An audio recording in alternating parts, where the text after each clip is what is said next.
यह dictation 65 word पर minute की गति से दी जा रही है। स्टार्ट। अध्यक्ष महोदय, आज इस सदन में न्यायमूर्ति मिलाप चंद जैन की रिपोर्ट पर सदन के एकमात्र जैन सांसद को बुलाने का आपने अवसर प्रदान किया, इसके लिए आपका आभारी हूँ। इससे पहले पिछले साल अगस्त में न्यायमूर्ति मिलाप चंद जैन की अंतरिम रिपोर्ट आई थी।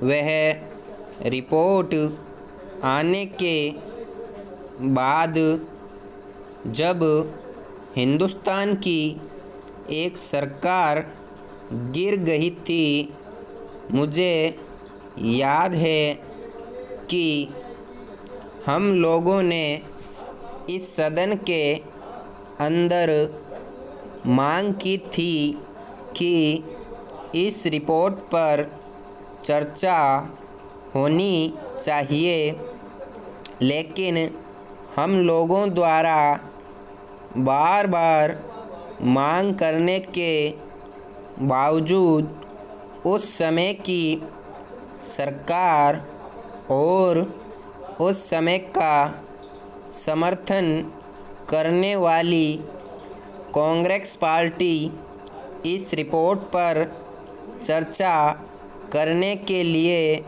तैयार नहीं हुई। आज इस रिपोर्ट पर चर्चा हो रही है, जिसके लिए मैं आपको बधाई देना चाहता हूँ। राजनीति में हिंसा का कोई स्थान नहीं होना चाहिए। इस बात पर किसी का मतभेद नहीं है, कोई दो राय नहीं है। लेकिन इस देश में जैसे राजनीति में हिंसा का स्थान नहीं होना चाहिए, वैसे ही हिंसा के अंदर राजनीति का किसी किस्म का दखल नहीं होना चाहिए। हिंदुस्तान में इस तरह की यह पहली हत्या नहीं हुई है। श्री शिवशंकर जी ने ठीक कहा कि राजीव गांधी मात्र किसी पार्टी के नेता नहीं थे, वे सारे देश के नेता थे। किसी नेता को बनने में दशक लगते हैं, किसी के साथ राजनीतिक मतभेद हो सकते हैं, और जब वह नेता कौड़ियों के भाव चला जाता है तो उससे न केवल उस पार्टी का नुकसान होता है, बल्कि सारे देश की कई पुश्तों का नुकसान होता है। लोगों को एक लंबे अरसे तक उसकी कीमत अदा करनी पड़ती है। अध्यक्ष महोदय, यदि आप थोड़ा गहराई में जाएं तो पाएंगे कि आज़ादी के तुरंत बाद महात्मा गांधी की हत्या हुई, श्यामा प्रसाद मुखर्जी की हत्या की गई, दीनदयाल उपाध्याय की हत्या की गई।